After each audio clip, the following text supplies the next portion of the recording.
Oi, pessoal. Então, Oi. a gente está aqui com nós do Trânsito de volta. Eu, Rodrigo, Celso.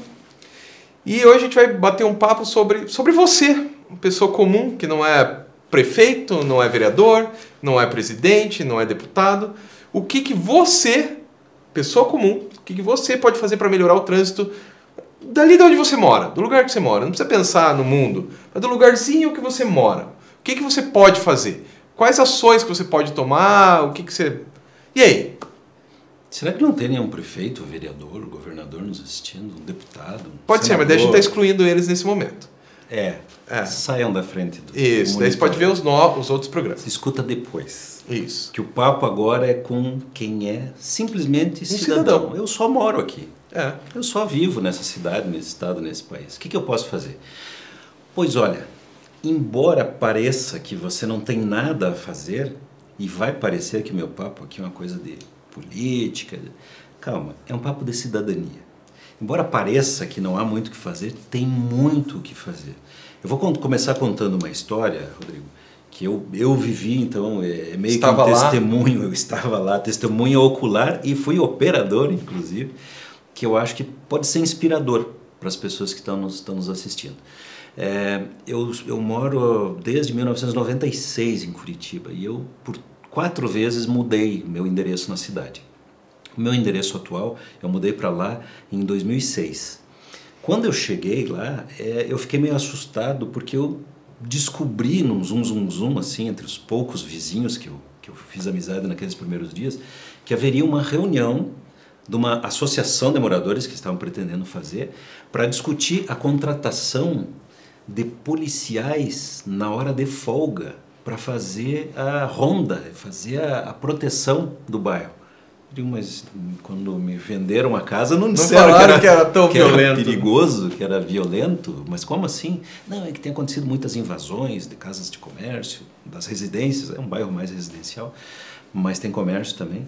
Eu disse, mas peraí, como assim contratar policial na hora de folga?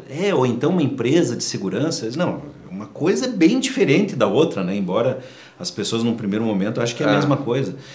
E eu participei da primeira reunião e fiquei mais assustado ainda. Eu vi que as pessoas estavam sim preocupadas com segurança, e isso era bom, estavam sim se organizando para tratar do problema, que também é muito bom, mas estavam percorrendo caminhos assim meio à la louca, meio no nervosismo, né? No afã assim da ansiedade. Que é o pior jeito de resolver qualquer problema. Não só isso, mas qualquer problema. Consegui acalmá-los com algumas ideias do tipo, gente, vamos perguntar para quem sabe, né? Vocês como entidade, ou nós, né? Então, estava começando a fazer parte, não deveríamos primeiro procurar quem é responsável pela segurança? Não sei se você sabe, mas é o Estado. É responsável pela segurança. Quer dizer, esse negócio da gente ter que contratar é porque alguma coisa não está funcionando bem. E quem sabe não é só uma questão de chamar atenção. Bom, vamos lá, o Brasil não é perfeito, nem Curitiba haveria de ser nesse sentido, mas vamos devagar, né? Eu chamei um amigo meu, capitão Alexandre Bruel Stange, capitão, porque na época ele era da Polícia Militar. Eu tinha um conhecimento com ele, uma amizade em função do assunto trânsito, porque lá na Tecnodata Educacional a gente produz vídeos nessa área. E houve uma época que ele até atuou nos vídeos, trabalhou como consultor, muito gente boa. E eu sabia que ele, além de conhecer muito do trânsito, gostava muito do trânsito, mas tinha feito uma especialização em segurança urbana. E, eu conversei com ele, eu faço questão de ir aí. Em 15 minutos, ele fez as pessoas desistirem daquela ideia de simplesmente montar uma guarita e colocar alguém armado lá. Porque isso não vai melhorar, né? Porque os bandidos vão matar aquele sujeito para roubar a arma dele. Quer dizer, não é isso que resolve. E contratar uma milícia é algo que fundamentalmente está errado. Bom, essas nossas discussões, é óbvio que daí o assunto trânsito apareceu porque ele é exemplo da organização, nós tivemos uma ideia. Eu e o Stefan Knet, que é um suíço que mora no Brasil há muito tempo, um grande amigo, conheci naqueles dias ali, meu vizinho até hoje, e ele morou em vários países e também teve muitas experiências de organização comunitária em prol da segurança. E ele deu uma ideia genial, que nós conseguimos com facilidade contaminar todos. Vamos fazer uma pesquisa, porque tem gente aqui dizendo que o maior problema são os assaltos, tem gente dizendo que o maior problema é que as nossas casas são mal construídas, são inseguras, tem outros dizendo que o maior problema é acidente de trânsito, porque tem um cruzamento lá que acontece uma colisão por semana. Fizemos o tal de levantamento. E sabe o que deu em primeiro lugar como preocupação de segurança? Não foi os assaltos e tal, os acidentes de trânsito. Porque ele é mais comum, né? É mais comum e nem sempre as pessoas que participam, né, julgam que trânsito é tão importante assim, né, porque da nossa cultura, né, mas isso, acidente de trânsito é inevitável, mas o assalto é mais importante. A quantidade de assaltos, e claro que esse tipo de violência estava lá, mas o bem fato menor, né? das pessoas terem apontado acidente de trânsito, e o bom senso dizia que isso realmente era importante, nos levou a começar por ali. Então, método, organização e estabeleça um plano. Foi o que nós fizemos.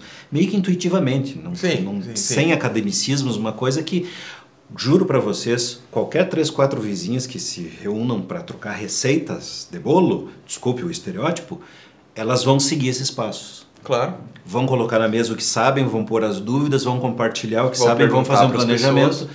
Lógico, então nós fizemos um beabá meio que intuitivo, que qualquer comunidade pode fazer, mas tem que conhecer o vizinho, tem que conversar com o vizinho. Se não acontece aqueles absurdos, só abrindo parêntese, encostou um caminhão de mudança aqui do lado, carregaram tudo, você é capaz de oferecer cafezinho para o pessoal que trabalhou o dia inteiro, coitadinho, e eram assaltantes, porque você não conhece o seu vizinho, você nunca conversou com o vizinho. E o que o Stange nos deu como mensagem, que foi o balizador de tudo que nós fizemos de lá para cá, foi: a maior segurança vem da união e da comunicação da comunidade. Então, quando nós passamos a nos reunir, nós já aumentamos um degrauzinho a segurança. Quando nós descobrimos por onde deveríamos começar e começamos, nós contaminamos todo mundo com uma onda positiva que coincidiu com a diminuição da violência. Claro. Até hoje. E sabe o que nós fizemos nesse nosso trabalho de trânsito? No cruzamento? Nós fomos direto naquele cruzamento. Uma colisão por semana. Um cruzamento em ângulo reto, uma das vias em aclive, então quando dava uma colisão era... O cara dava 100 e tantos por hora. Capotamento e bate no muro da casa da esquina. Aí o Stefan, né, por isso eu salientei a história aí do nosso amigo suíço, ele veio com uma ideia de que ele viu em vários países. Nós temos que colocar aqui uma mini rotatória. É só uma rotatória pequena. Rotatória não é uma coisa muito comum no Brasil. Em algumas regiões, inclusive, tem outros nomes, como queijo. Em Goiás chamam de queijo. Olha só. Rotatória, como é, dá um pouco, eu lembro dos outros, a circular, tem alguns apelidos por aí. E parecia meio estranho para alguns, mas como assim uma mini rotatória? Não, o fato é o seguinte: se nós colocarmos uma modificação no meio, as pessoas se assustam, chamam a atenção e as pessoas dão atenção. Nessa perspectiva, põe um sofá no meio do cruzamento, vai ter o mesmo efeito. As pessoas tiram o pé, mas o que é aquilo? E por estar em menor velocidade, percebem mais, vão se olhar entre os condutores e com os pedestres e o nível de perigo baixa muito, a segurança vai lá em cima.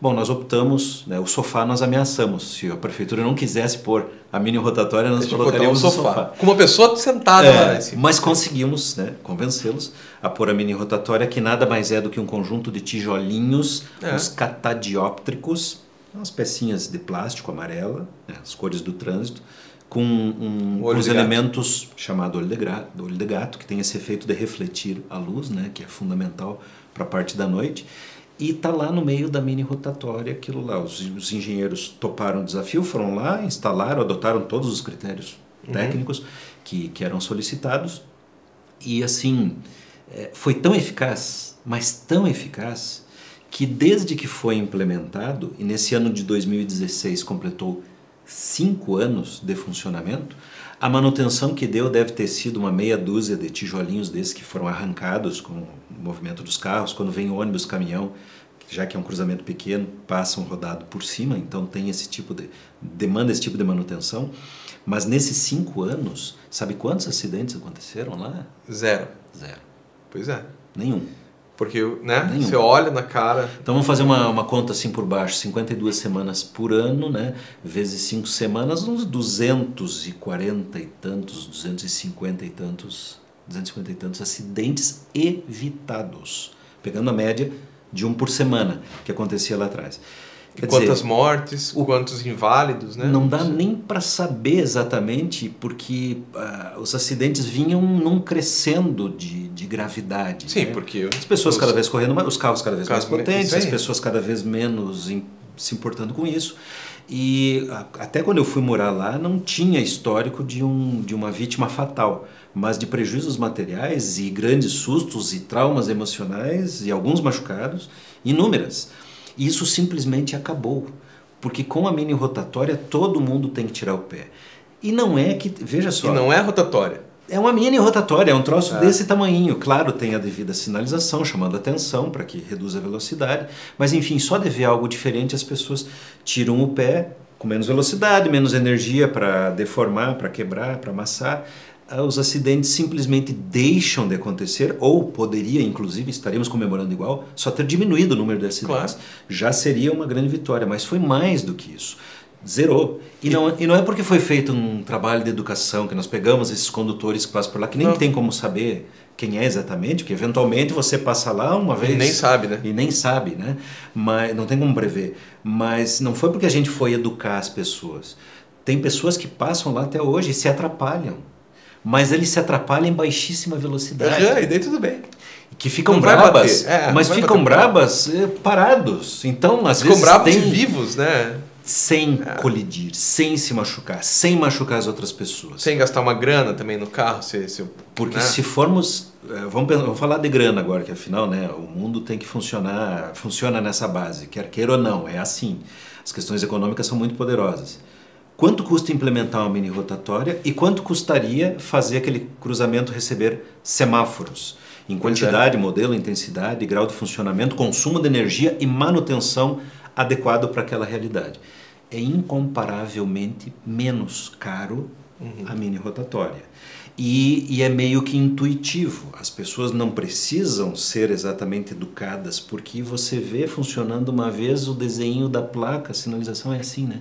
É meio para analfabeto mesmo. Se você não conseguir, não der tempo de ler, o ícone que você está vendo, a imagem que você está vendo, ela tem que te transmitir. Se estiver um pouquinho atento, você vai sacar qual que é. E aí, aumentando o nível de segurança, nós estamos com uma solução muito barata, tornando o trânsito mais seguro. Preste atenção como que começou, né? Porque a nossa... esse foi assim, o ponto. O ponto era o seguinte... Como começou? Começa com uma galera de vizinhos. Com a galera. Foram pessoas os amigos, como os eu, que naquela situação eu estava lá como um morador. Tipo, eu só moro aqui. Não sei de nada, eu só moro aqui. Não é porque eu era empresário, porque eu tinha conhecimento técnico na área. É porque nós, vizinhos, chegamos à conclusão que tinha algo a ser feito e passamos daquele ponto de ficar reclamando que mas a prefeitura não faz nada, o governador não faz nada. Vai lá e faça, né? O presidente não faz nada. Não, nós pediram para a prefeitura fazer a rotatória, mas nós fizemos a nossa parte. Mas toda a pesquisa foi feita por vocês. Por nós. E então, não é que tem que ter gente qualificada, técnica no meio da população. Nada. Qualquer um dos nossos vizinhos, os mais humildes, os menos estudados, concordaram na hora com a gente que aquilo ali era uma boa solução e que ia resolver. E estamos, né, já completando 5 anos de prova concreta e absoluta que, duas coisas: soluções de engenharia de baixo custo podem resolver muitos problemas de trânsito. 2, os cidadãos têm como agir. Talvez você tem uma responsabilidade aqui, até, né? Claro que tem. Veja, você tem tanto a oportunidade de fazer alguma coisa, né, se manifestando, chame os vizinhos, né, convoque, não sei, não tem um conselho de segurança, uma associação de moradores, mas não tem uma igreja, qualquer que seja a religião, não tem um clube, não tem uma empresa lá que reúna bastante gente, sei lá, o supermercado, onde todo mundo vai, deve ter alguma, ou talvez uma estrutura da própria prefeitura. Juro para você, uma escola, é fácil reunir as pessoas e compartilhar esse tipo de ideia. Todo mundo quer ter mais segurança. E ter as ideias, botar para fazer, né? Vamos fazer. Porque se você ficar esperando só que o político faça, não dá. Ainda mais, só né? a cada 2 anos, né? Que daí eles têm as eleições cruzadas. Mas cá entre nós, né? Nós brasileiros, cara, tem muita gente que nem lembra em quem votou na última eleição. A maioria das pessoas, né? Aí é difícil, né, meu amigo? Pô, então, pelo menos, quem sabe você comece esse viés de ação cidadã, a sua história como um cidadão, com C maiúsculo na sua cidade, por algo assim. Vamos ver Vamos o que lá, temos para vamos. fazer. Né? E então, para encerrar a história, a preocupação era com os assaltos. E foi mexendo no trânsito que nós melhoramos a segurança em tudo, inclusive nos assaltos. Isso Legal, aí. né? Bem bacana. E agora você tem uma experiência parecida com essa? Que tal você contar pra gente aqui embaixo a sua experiência parecida? Isso aí. Porque, né, várias pessoas estão assistindo. Pô, compartilhe, que você vai gerar... Aquela pessoa que não teve essa experiência vai ouvir a experiência do Celso e falar, pô, que legal, deve haver mais uma embaixo, pô, que legal. E daqui a pouco ela vai se tornar um cidadão melhor, né? E é o que todo mundo tá precisando hoje em dia. Isso aí. Beleza? Então é isso. Adiós. Tchau.